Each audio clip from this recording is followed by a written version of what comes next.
kaunti. Dwaro mar jogo mano hinyore kinde tulo mag siasa ka ochakore higa kendo jogo mano donjruok kod mago mano wito ngimagi emomi chudoni.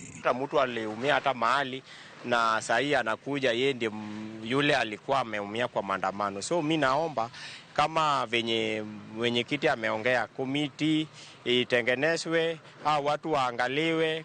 Jakoma bungelo wananchi kaunti Migori Charles osewacho negi dwaro mondo koro chuog kamiti madhi yiero jogo mane ohinyore kod mago mane owito ngimagi e kinde tulo mar siasa. Wadwaro ni mondo los komiti. Komiti ni wadwaro lose ma jobunge la wananchi ni yeye, serikal mamalo kotelne kata gidisi ni yeye, kata jo kaunti moko bendo bedeye, gi local leaders wabunge bendo bedeye. Komiti ni kobedo formed eka chudo ne dhidhi e yo maler nikech wan kaka jobunge wang'e jogi. Jokanyo mag bunge la wananchi wacho ni chudoni kik ket lwet jod bura nikech dek gi yier mano osiepegi mondo magimi chudono. George Juma, Ramogi TV, Migori. Jotend duond buch ODM mano yier manyien e kaunti ma Kisii osingo ne jokanyo mag chama no ikruok margi maneno ni kaunti ma Kisii omedo siro duond burano nyaka yiero ma 2027 kane giloso bang' yiero mano tim Kisii. Paul Momanyi mano yier kaka jakom kod Fidelis Atik ma en jalup jakom olero ni duond burano ochiwo thuolo ne rowere gi jok mamine migepe mopogore maneno ni duond burano medo dongore. Otucho Bure bende no yier kaka jagoro maduong' ma duond burano e kaunti ma Kisii.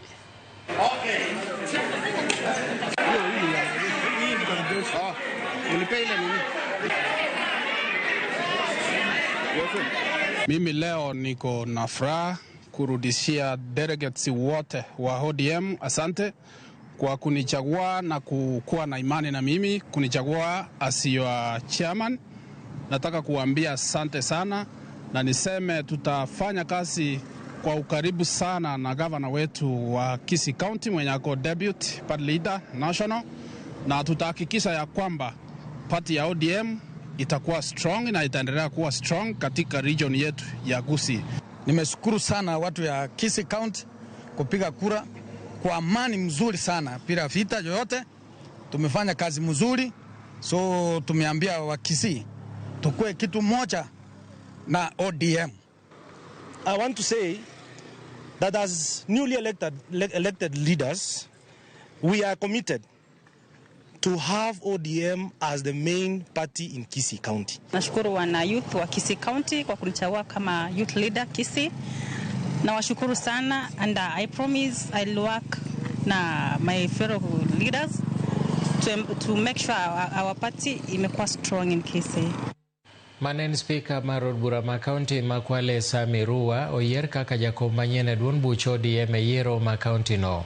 Jatend kweth mathoth e od burano Hanifa Mwajirani bende oyier kaka jagoro e duond burano e yiero mar ariyo bang' yiero mokwongo ma jotelo e kaunti no wit oko gi jotelo madongo mag ODM. Jotelo manyien go owacho ni gibiro bero duond bura mar ODM maneno ni giyudo jokanyo modhuro e ikruok ne yiero ma 2027.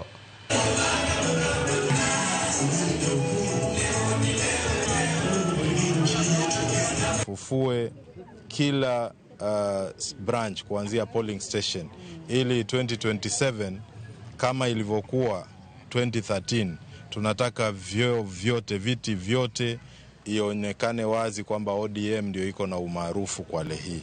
Na sisi tuko ngangari, tutahakikisha tumechukua ugavana, tumechukua useneta, women rep na wabunge wote 4 wa Kwale tutahakikisha ni wa ODM. Mwanzo tunatoa shukrani zetu za dhati kwa Baba Raila Amolo Odinga kwa kuweza kutupatia mwelekeo ya kwamba sasa hivi kama Kwale County ama kaunti zingine tuweze kuconduct election ambayo iko wazi na ya kuelewana. Na mimi nichukue fursa hii niweze kushukuru wanachama wa ODM wenzangu kwa kuweza kuja pamoja ili tuweze kuelewana na kupitisha ya kwamba sasa hivi uongozi unapeanwa katika Kwale County nzima. Na tumeelewana kwamba sisi vile tumechaguana hapa tutafanya kazi kuanzia county tukirudi mpaka ODM mashinani. Tayari tumeweka maratibu zetu na tumeshikana wote viongozi na wale wamechaguliwa leo. ODM itakuwa ni chama ya kuangaliwa sana kama 2027. Jaod bura ma Turkana North Sharif Okuom Nabun oyier kaka jakom maduong' buch ODM e kaunti no e yiero mobagi Lodwar. Nabuin manoyudo kura 29 noyombo nyawadgi Paul manoyudo kura 9. Osingo mating'o duond burano malo kendo kwayo joma olo e yiero no mondo mi kik dar kawuok e duond buch ODM. Jomoko manoyier gin jalup jakom Abraham Losinyen, jagoro Mohamed Ali Lokiru kaachiel gi jakeno Agnes Ekai. The people of Turkana have embraced this party for the longest. We've elected leaders through ODM, and we're still going to elect leaders through this party.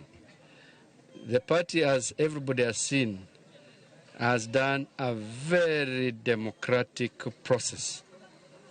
Very democratic. If you see the team here, they are coming from the the two factions.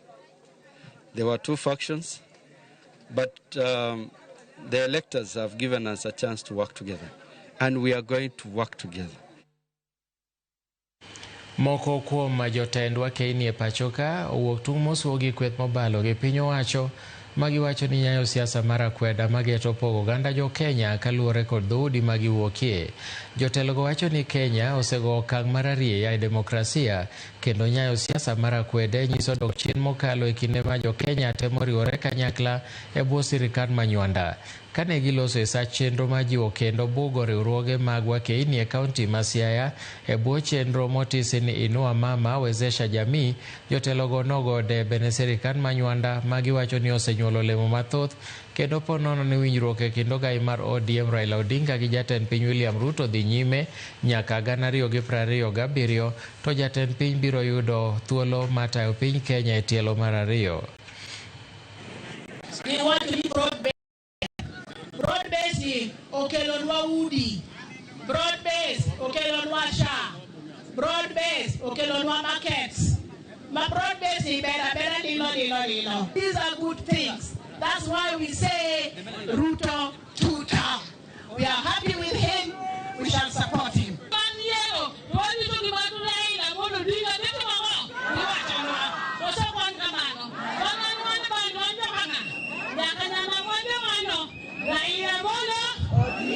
Tumesema hakuna ukabila tena, hakuna hivi ama hivi. Sisi zote ni mtu wa mama moja. Sasa tunatukanana nini? Tulikuwa hapo baba na William. Muliona vile mambo ilikuwa shwari. Sasa bado tuko na kazi 2027. Si William tu atufanyie hii maendeleo hivi nasikia amepanga mambo mingi sana upande huu. Na hiyo mambo yote akikamilisha nyi wenyewe ni ambassadors wake. Kazi yake yeye mwenyewe itamuuza. William Ruto alisema hii Kenya ni ya kila mtu. Hatutaki siasa za ukabila, hatutaki siasa za mgawanyiko, na ndio sababu leo unaona mimi leo nimetoka Masaini, kuna wamama wametoka Mlimani, kuna wale wametoka Tharaka Nithi, kuna wale wametoka Kalenjin. Tukasema wote tunaunganika kulete Kenya pamoja. Na sisi kama kina mama wa Kenya tumesema hatutafanya siasa ya ukabila, hakuna jamii itaachwa nje. Sisi wote ni wa Kenya ambao tutapata maendeleo kwa sababu sisi wote ni wa Kenya. Na ndio sababu leo tuko hapa. Moko kuom jopuonjre mag mbalariany ma Nairobi masomo weche thieth nobago ng'anyo apise mag mbalariany no makar thieth ma Kenyatta ka giywago deko maduoko magi mag penj magikoni osedeko kuom dweche 2 sani. Jopuonjre go kotelnegi gi jagoro maduong' e riwruok jopuonjre ma mbalariany no Elisha Wasike ywak ni kata osebedo ni negisechwalo ng'ur ne tend mbalariany no ne omigi mana singo ni biro migi duoko mano ma pod girito nyaka sani. Gikoni deko makama en kaluwore gi jopuonj mbalariany ma ywago chudo gino mosethiro somo e sekta no. Jopuonjre go wacho ni podi idwaro margi ok owinji kabiro chuno mondo mi gidhi e ndara madwaro ratiro margi ka kwayo margi en ni migawo mar somo mondo donjre ywaruogno mondo migi duoko margi. Academic Affairs released a memo suggesting that the results was to be released on the month itself and that supplementary and special exams are to be sat on 15th of August. Today we are here. Today is 26th of August.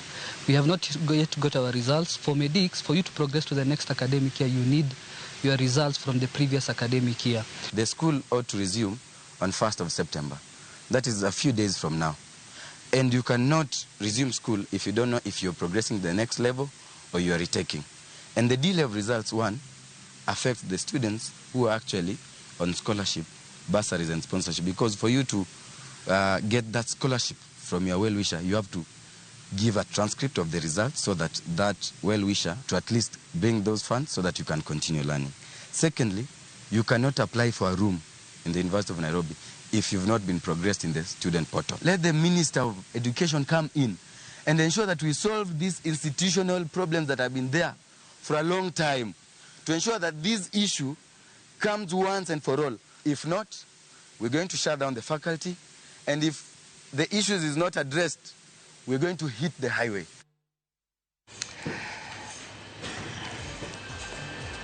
Yakwaramogi en thuolo mar kawo yweyo mokwongo e chenro mar Migago. Ka pok wadhi e yweyo, aneno ka ote osebiro kama thoth mokalo. Martin Ochieng' Lago kawuok Rwea owacho na neno Migago makare. Mosna Bishop Jacob Ongoya kani Rwea kod Bishop Charles Mayoga. Ramogi ler wan gi Jared Olo, Samuel Oginga, Shem Omolo gi Min Lona. Mano iwacho ni in Pastor Gideon Omolo kata Nyakwar Mikola.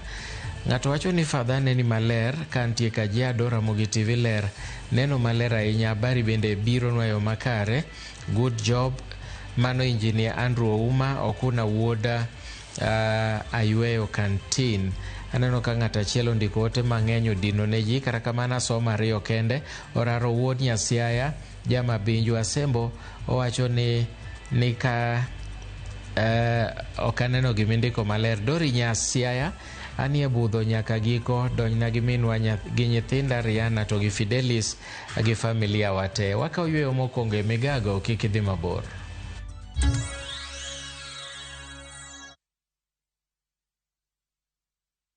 Nisayudo nyodo nikelo nyako chia cholokore nyaje nunga nisandi namo nyako chia nigiere kenge jalo siko kachandi gimon nyako chia utemo kabino.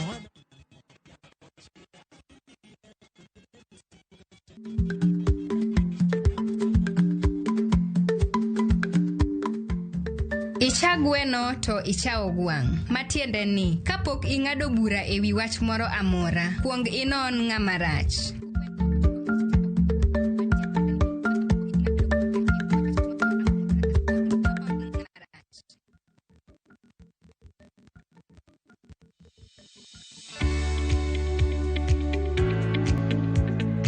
Ng'i cham magi kinde ka kinde. Kituog maber kuom cham ma ikano mondo ing'e chon ka thuth kata kute omakogi kapok giketho cham magi kama ikane. Geng' thuth ng'eny. Kaw okang' mapiyo mondo kik iketh ni cham. E in japur mag kothe kaka bando, isebedo kiyudo lal machiegni gi nus mar chambi nikech kute kaka thuth kata mong'ere kaka osama.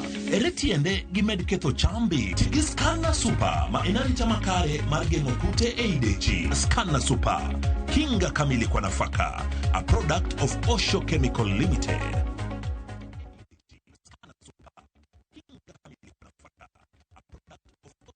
Be imanyo tich e piny mar Dubai, Bahrain kata Qatar? Lek mari mayudo tich gikone ochopo e wang'e. Ei Talent Bridge Careers, watudi kod jondik ji tich madongo dongo. Wechiwo sire yor ndikruok e tich kochakre oro kwayo, kiti kama itiye, kaachiel kod nyisi kaka inyalo yudo visa mari, dari kod kiti e ndege. Kik irit, kaw okang' mar chopo lek mari kawuono. Ywa tol kata tudri kodwa e WhatsApp namba mar 011-345-4075. Lim website maro ma en www.talentbridge.co.ke kata or email e jobs@talentbridge.co.ke.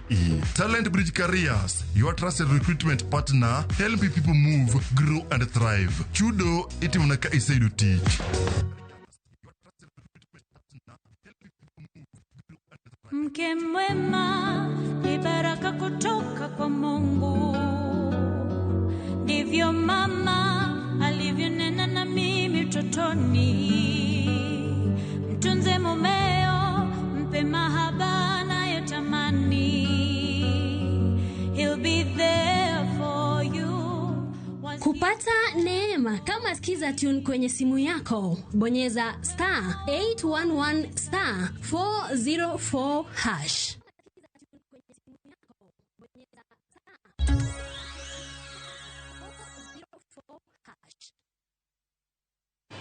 Machiegni kendo, jatend piny William Ruto romo kod jatend kweth din Islam mar Shia, Prince Rahim Hussein Aga Khan Marabich.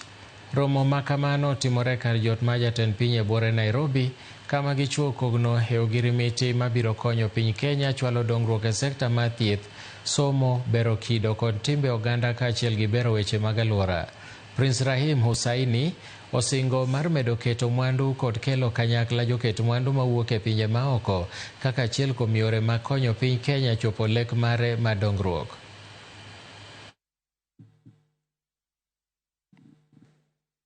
Hand over the certificate.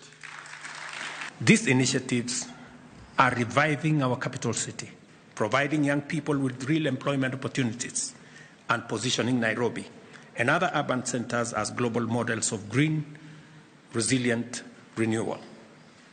With the Aga Khan Development Network's proven expertise in conservation, cultural heritage, and community-driven development, I am confident we can expand the scale and impact of these initiatives so that climate action delivers ecological restoration and human dignity. Signing today build upon this rich legacy of engagement.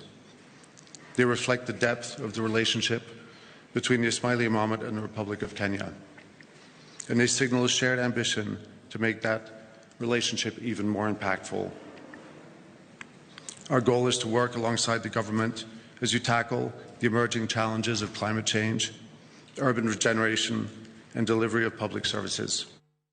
Riwruok jotije kod jopur niang kotelnegi kod jagoro margi maduong' Francis Wangara onyiso kembe niang mondo mi kik riembe tich joma ne tiyo kembego.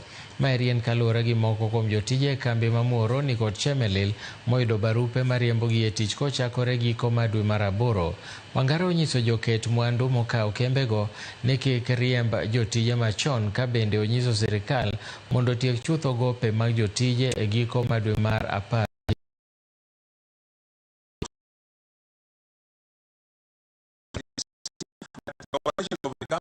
The companies will continue.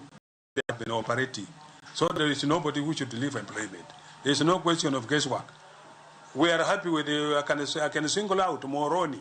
They have come up to say they even want more people. Probably they might even engage more people. Sonny was talking of 80%. We don't want to hear anything like 80%. We want to hear every employee is absorbed. The only option of people exiting, there are two options. One, those ones who have attained retirement age. Those ones will exit. Two, those people who volunteer to leave, those ones will exit. The rest should be taken on board and continue working. And at the same time, they have been earning. Kacheno maya skunde ne tam mar 3 dhi nyime, jonyuol e kaunti ma Vihiga mosebedo ka yudo kony koa agulu mar Inua Jamii ywago deko mar chwalo omendago ma giwacho ni konyogi e duoko nyithindo e skul. Ka giwuoyo e alwora mar Madira e kaunti ma Vihiga, giwacho ni kopogore gi jogo ma hikgi oniang' kaachiel gi joma odak kod ng'ol mopogore opogore moseyudo omenda, nyithindo pok oyudo omenda e dweche 3, gino mosekelo parruok kaka gibiro dok e skul ne yawo tam mar 3. Apisa mar Inua Jamii e gwengego Cyprian Ongudu owacho ni ok mana Vihiga kende to kauntis mamoko bende. School fees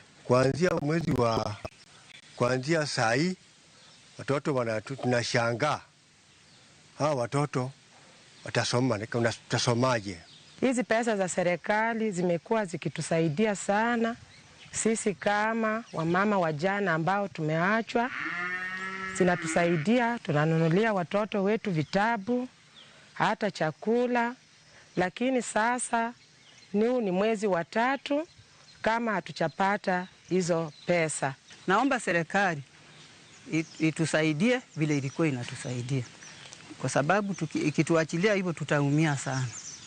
Za upande wa watoto walio katika shida zinaonekana kuchelewa na zimechelewa Kenya mzima, japo zitolewa kwa wakati mmoja, lakini kwa kiwango ambacho ile mradi ambao wanatumia, ile software ambayo inatumiwa ya Shopee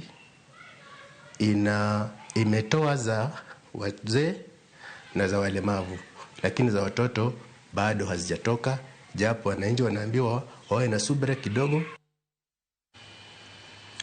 Dichuo moro ma jahigni 37 imanyo obila mag okwach kich kitude kod nego nyathine ma jahigni 4 tok goye gi gima dik.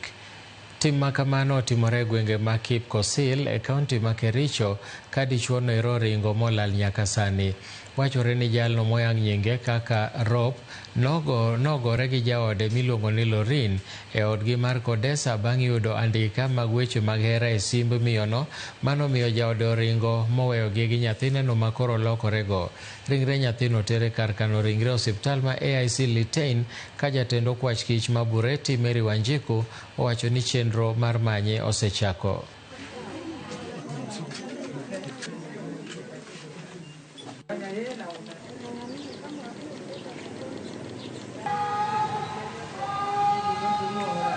Indeed, today is a sad day for us, the residents, as we lost a young child, a minor of 3 years, 7 years, through domestic violence.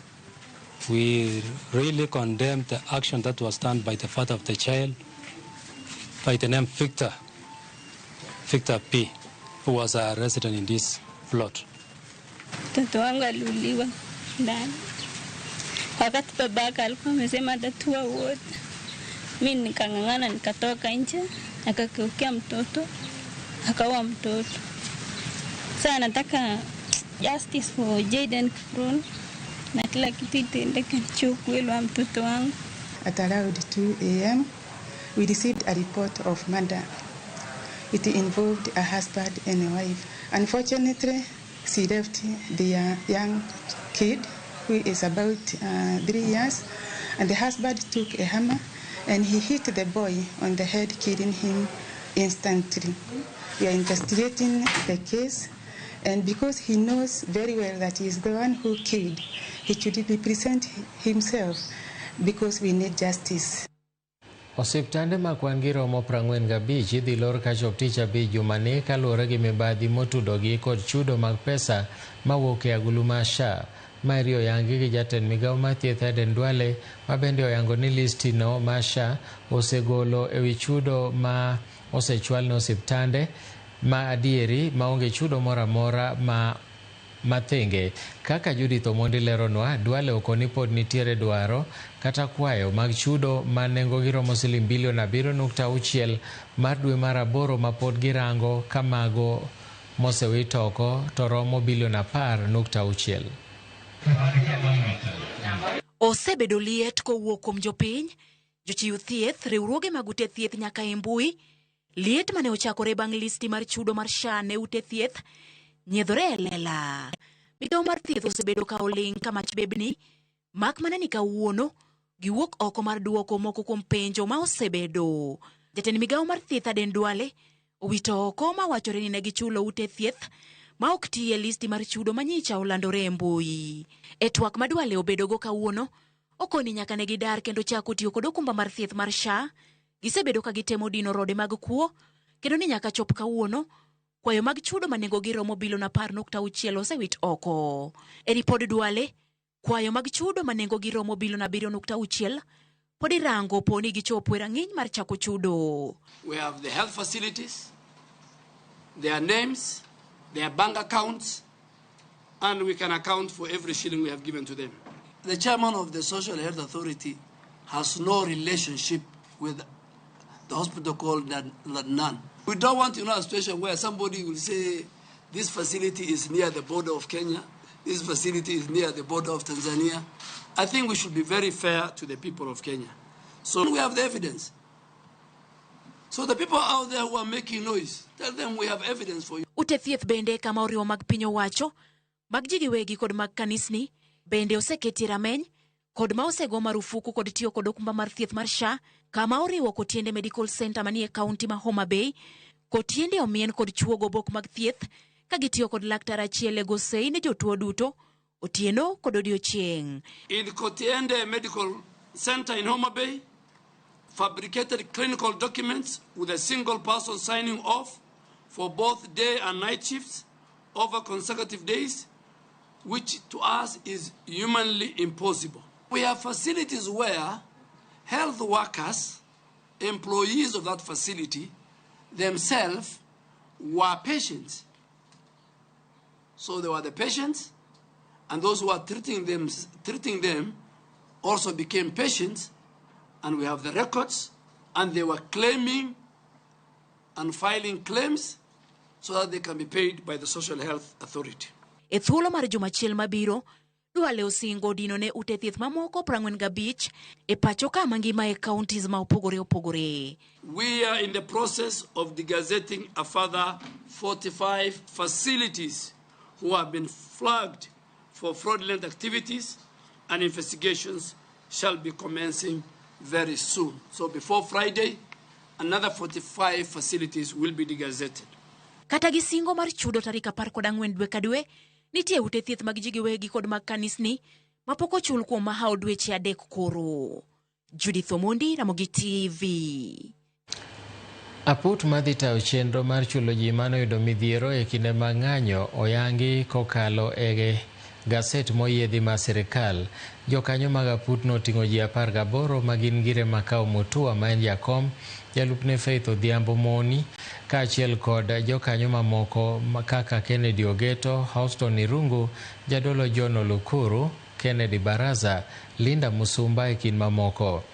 Jong'ad rieko idhi telnegi kod Richard Barno.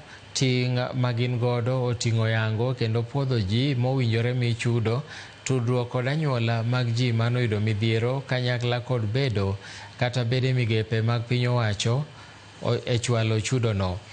Nono kendo puodho ji mowinjore oyud chudo ma kamago eko kod nonro mag IPOA kod KNCHR.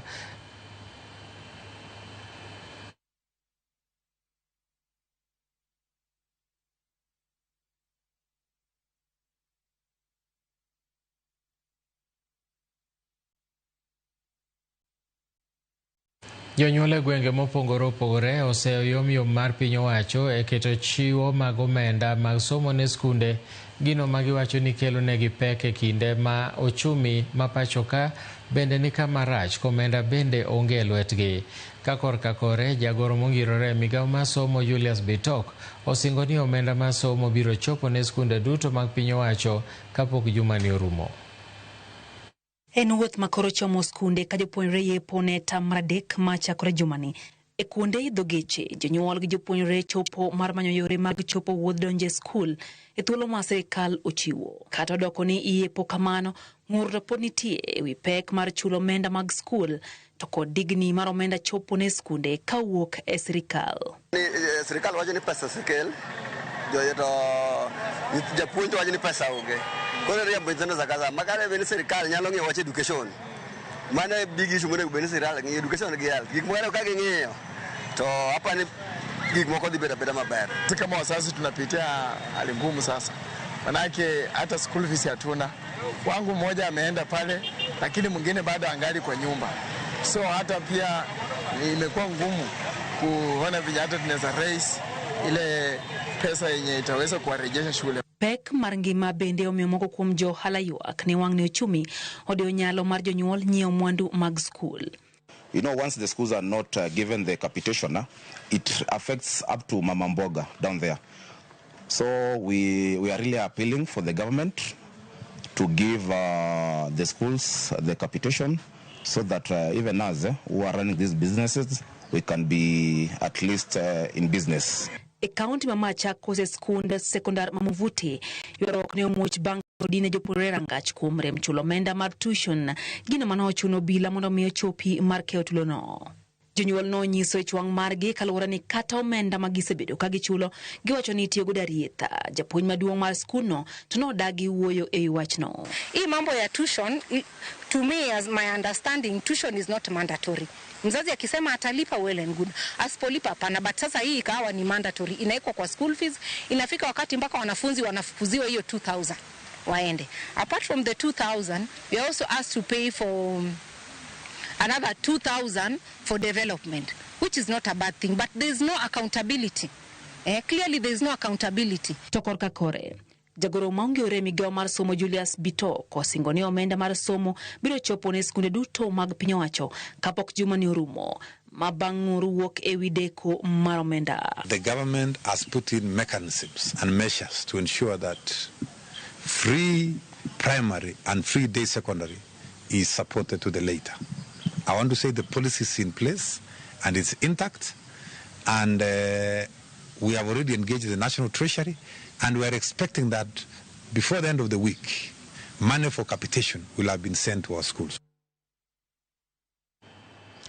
Jopiny gweng' ma Nyaundho e ward ma East Game kar chung'od bura mar Rangwe ywago rochruok mar arita kwe kaluwore gi onge mar stima mosebedo e alworano chakre dwe mar Ang'wen higani. Maeri en bang' transformer makeyo stima e gwengego ne opodho piny kendo nyaka sani pok olose, kaka Ali Abich leronwa. Jopiny gweng' ma Nyaundho East Game kar chung'od bura mar Rangwe osebedo e mudho chakre dwe mar Ang'wen higani bang' ka transformer makeyo stima e gweng'no ne orumbore piny kendo osemiyo gibedo kod pek kaluwore gi onge mar stima e alworano. Transformer no mane ogur e skund primar ma Nyaundho, jogweng' wacho ni kambi mar Kenya Power ne odhi ogolo bang' ka ne oserumbore piny kendo singo mane Kenya Power omiyogi mar duoko negi stima e bwo jumbe 2 ne ogore e lwanda. Transformer mar skul ka nogore piny dwe mar Ang'wen. Wasetemo mondo wadhi ka jo Kenya Power mondo wanyisgi. Ne gibiro ka to gibiro gikawo mana container to gidhigo. Nyaka sani pok giduogo nwa duoko moro amora, to emomiyo nyaka sama koro wagikene wakwayo sirikal mochung' ne energy motel gi Wandai ni jaduong' kanyochi bede wa e komni ne wamor kaka wuod luo. To nyaka sani dwe mar Ang'wen nyaka sani wane mudho. Magik moko no nyiswa kaka jogweng' mwagolo gik moko manonego bene line mar stima kale nyaka kawuono onge gima osetimore. Jopiny go ywak ni onge mar stima osekelo negi rochruok mar arita kwe kaluwore kod jomaundu moko masani koro tiyo kod mudho ka gikwale miere kendo mayo kata mine ma johala kinde ma gidok e miere ka giwuok e chiro e otieno. Mine ka chiro gotieno shida nitie kendo imako mine kor gweng' ka kendo imayo mine gik moko manyi mine ting'o koa go chiro. Mine ajli uso kar saa 2 gi nus. Koro kaka ginyalo kali mudho ka chandogi ma wang'i winjo mani miyo moro ma gik moko e wiye jokuogo ringo godo lal godo e bungu. Pols nokelwa ka pols ma gala ma wakia ni mapera motong'e mane jo Kenya Power ka okelo ka. Koro wakia ni mae Kenya ma sani koso mae Kenya mar Dr. William Ruto. Koro wakwayo Wandai mondo ne kana neno kiwacho ni Kenya osebedo matamalo 75% mar stima. To koro wakia ni mae 75% kakia ni include Nyaundho ni. Bende giywak ni nyaka transformer no gore piny, gisebedo ka giluwo wachne kod kambi mar Kenya Power mondo iyo konygi, to mano pok otimore. Giseduogo magikunyo bugni mondo gikelwa power. Pok waneno gima gikelo nyaka wuono. Omiyo wan kod thagruok, stima ni nogore e cho mar nyithindo nyaka kawuono. Nyithindwa madhi skul Nyaundho ka oriwo cho kod jopuonj. Kendo nikech cho koro thin gi hingo, nyithindwa moko dhi cho ma oko nikech sida, jopuonj konyore dhi nyaka cho mag jo kanisa. Japuonj maduong' e skul primar ma Nyaundho Harrison Oyugi bende ywago midhiero mopogore maonge mar stima osekelo negi e skundono ka bende okwayo kambi mar Kenya Power mondo iyo konygi. Skul osebedo gi mudho, wan ka gi floodlights machiwo ler ne compound sama we are out of school. Wan gi tablets mag nyithindo mwachajo itiyo kodgi e class in day to day teaching. Kendo wan gi laptop and a desktop plus printer. Most exams mag grade 7, 8 and 9 were produced in school ka. Since last term, wasebedo gi tich matek. Ke school koro nyaka ti gi the cyber outside. Mano osemiyowa pek kaka school. Ali Abich, Ramogi TV, Homa Bay. Moko kuom jonyuol ma Mombasa ywak ni pek magineno matero nyithinde skul e tam mar 3 sani en kaluwore kod tarik ma oyawi skul moyudo ka thoth jonyuol pok oyudo sara. Gikoni en midhiero ne weg gache bende sani tiyo gi thuoloni mar jopuonjre dok e skul mar medo nengo mar wuoth. Gino ma gikoni piny owacho onego rangie kaka nyalo reso jonyuol e yor gayo nengo mag wuoth. Komachielo gidwa ni piny owacho chop singo ma chwalo omenda e skunde ni ma luoro margi en ni jopuonjre kidek duoki e mier ka dipo ni piny owacho biro rem chwalo omenda mag somo e saa. To kawuoyo wach mar yaw mar skul odiochieng' ma kawuono ne nyoro wayudo chandruok ahinya kwa nyithindwa ka dhi dala masomo yo dala. Geche nopong' saa sawa ma nyithindo nowuok gimoro kar saa 1. Mana achiel kuom weche ma chunywa moko gi jam wawinjo ni nitiere Mariakani gimoro bende nitiere Maimayu ok wang'e ni nyithindo ang' chop saa adi. Kasto mar ariyo bende wan kaka jonyuol gini ogowa gi wuok saa sawa. Nwang'e ni yepo nyithindo biro yaw skul odiochieng' ma kawuono lakini koro pesa olal ochumi ni piny. Sama wuoyo ni awuotho e private schools mang'eny gokinyi kaka achiel kuom janyuol ayudo ka sikunde gin empty nikech nyithindo nigi balance ma last term to nomigi warning ni kik inyon sikul ka ok clear balance ma last term. Koro nyithindo sani laro public schools ema nyithindo sani okasore to gipong' ma kata kama nyithindo dhiye onge. Kiwango hapo awuoyo upande mar dok skul. Jodalo gino otek. Otamo wang' jonyuol mang'eny. Ket sirikal boyaw skul sama ok owinjore oyaw skul. Watemo kwa sirikal kane giyie. Nogioro nyithindo gi ne giyaw skul ka dwe rumo. Koro masani kaka ji temre ket nyini ko gidok skul ne. Mara nyoro nodok nyoro no sa koro no mera irwaro pesa no sa riembe makata ka kiny wadhi skul. Wadhi kwayo ka giyie to mondo giyega mondo dwe rum mondo wamak pesa mwachulo. School fees ok makre. Uniform ok makre. Gimoro amora ok makre. Transport ok makre. Ma nyiso ni principals mag sikunde duto te mane Kenya ka gibedo kaka wakoche makoro githago jonyuol to githago nyithindo. Makoro en uwi kod achiedh nade motimore marach. Nimar uchumi ilandonwa gi ji ariyo. Uchumi ilandonwa gi migosi John Mbadi to uchumi ilandonwa gi migosi Dr. William Ruto.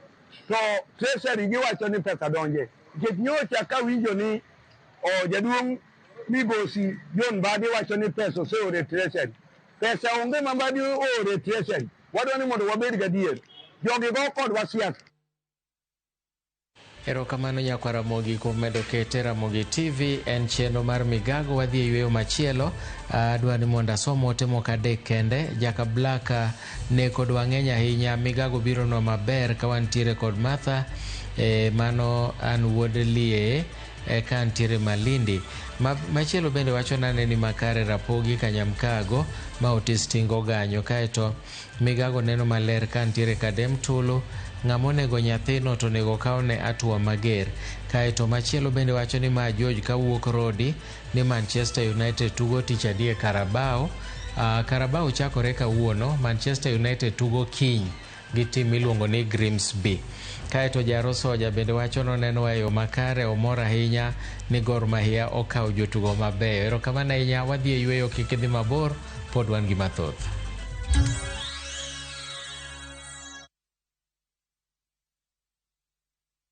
Beat the festive rush with View Travel's early bird offers to Sarova hotels from December 23rd to 28th. Stay at Sarova Imperial Kisumu from 13,150 Kenya shillings or Woodlands Nakuru from 14,000 Kenya shillings. Go wild with 2 nights at Shaba from 28,450 Kenya shillings or Maragain Camp from 47,150 Kenya shillings per person sharing. Or enjoy 5 nights of beachfront bliss at Sarova White Sands from 146,700 Kenya shillings per person. Book by September 15th and enjoy our Lipa Pole Pole plan. Visit viewtravel.com or call 0703 254 254 today.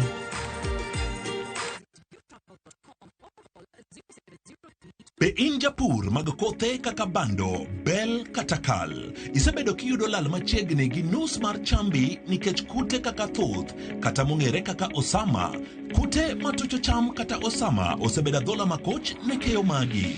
Ere tiende gimed ketho chambi? Kan chambi maber mondo igeng' kute. Tigi Scanner Super ma en arita makare mar geng'o kute ei dechi. Orito chambi kuom thuolo malach mokalo. Ti kod rapim mar 50 grams kende kuom gunia mar 90 kilograms Scanner Super. Kinga kamili kwa nafaka. A product of Osho Chemical Limited.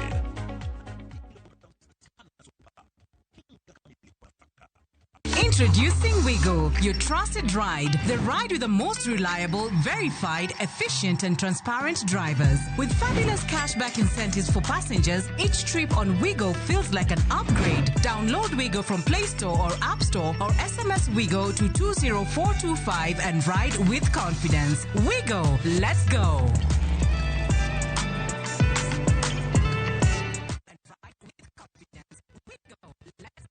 If I dream about it, Zenka will fund it. Whatever you're aspiring for, Zenka will fund it. Since 2018, Zenka has been funding dreams for over 10 million Kenyans. Join this community of dreamers. Visit Play Store or App Store, download the Zenka app and borrow up to 200,000 Kenya shillings to actualize your dreams. One loan, a lifetime of possibilities. Zenka, smart loans for smart people.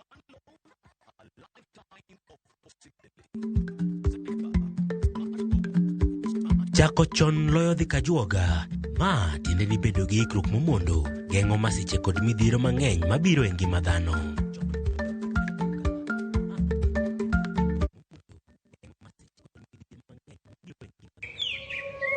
Katika sehemu nyingi nchini, kupatikana na kutumia maji safi bado ni ndoto kwa wengi.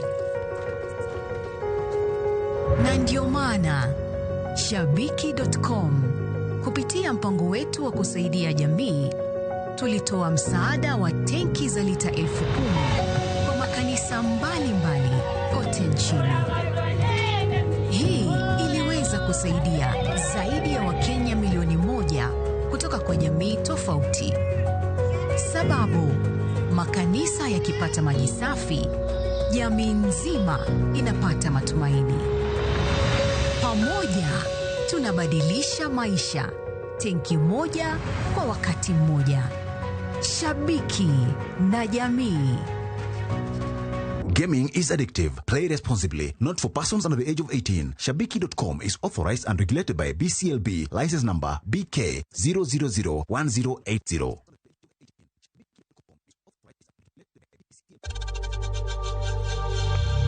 We know times are tough, so save money by buying airtime from M-Pesa to any network with zero transaction fees. Dial *487*2# and get your airtime PAP with zero transaction costs.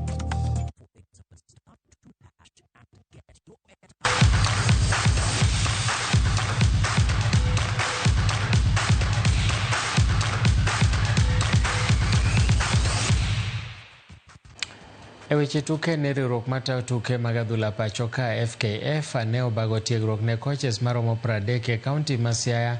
Tiegruok manotim e bwo jumbe 2. Coaches go manoyudo tiegruok mar CAF D ne ogole kuonde chung'o buche 6 e kaunti no. Kanowuoyo tok tieko tiegruok makamano e skul primar ma Karapol, jagoro mar branch ma Siaya William Ochieng nosingo machwalo dongruok e tuk adhula e kor gwenge, ka bende nokwayo jokanyo e sekta mag adhula mondo riwre gi FKF e gero mich mar rowere. Tiegruok makamano notagi Johannes Oduro Kumu, ma bende nojiwo tiegruok mag coaches e kor gwenge, gino mabiro ma neno ni dongruok obedo. Duong' miluongo National Office motelne gi Ker Hussein kiluwe gi Mariga, wagoero kamano maduong'. Moloyo to wagoero kamano nikech coaches mosebiro ka osebedo ka ni ka wige 2 gitemo yore te mondo gikony nyithindwa osud mbele. Wakwayo coaches manwoko mapoko train gimany yo kaka wanyalo tiyo kamoro achiel mondo gibede gi train. Nitie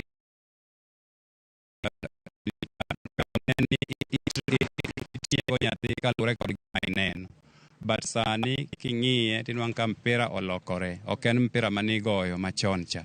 Mpira sani nitiere science mang'eny. Klas ni okonya ahinya nikech nitiere gik moko manang'eyo, but nitiere gik moko bende manakia. Koro gik manakiago, facilities, the instructors, mano Mr. Johannes to kod Mr. Ondula, okonyo ahinya kuom ng'eyo kaka football itugo. Jomanyiri bende mondo gimed biro wabed kamoro achiel. Nikech kaneno gini gi mbele kae, wan jomanyiri wabobedo gi faida sana moloyo jomachuo. Nikech ka jomachuo ging'eny, then ka chance no biro, taneno ka nyiri maboyude mokwongo. Jordan Schlek achiel kod Mary Alepa maduto wuok e piny Uganda e joloch mag ndigni kata piem mar ndigni mag Loop Safari Gravel Series higa 2025. Maeri en loch mar abich e tuke 8 e higani ne Schlek ma jegni 22 ka bende ene manoloyo piem makamagi higa mokalo. E tielo mar vipingo, Schlek notieko e thuolo mokwongo tok riembo ndiga kuom seche 4 dakika 28 gi nyiriri 47 e kidieny mar kilomita 120. Lawrence Lorot to gi Kenneth Karaya notieko e thuolo mar 2 gi mar 3 kaluwore kamano. Piem makamagi noyuorie gi jotugo maromo 300. Competed in the race and also seen a lot of participants come in and have a really, really good time and engage with their brand. This year was quite some useful highlights. We saw more than a doubling of the number of participants. We had about 120 people on the starting line last year. Today we actually went just over 300. It's pretty fun. It's pretty nice being down at the Pingo. It's pretty good weather. It's a bit hot. It made the race to be more fun and a bit challenging, but otherwise the race has been really nice. Despite some challenges I've been facing, crashing a little bit, losing my, my seat posts. It's been quite challenging, but it's been fun. That's racing, and yeah. So happy to win today's stage, because last year I won, so today I came prepared to defend the win. So I'm very happy for today's performance. Yuvraj Rajput nobedo gi tugo makare kendo bedo jaloch e tuke mag ABCD mag NCBA Mount Kenya Junior Golf Tournament manobagi alap ma Nyahururu Golf and Country Club. Rajput nobedo jaloch tok yudo point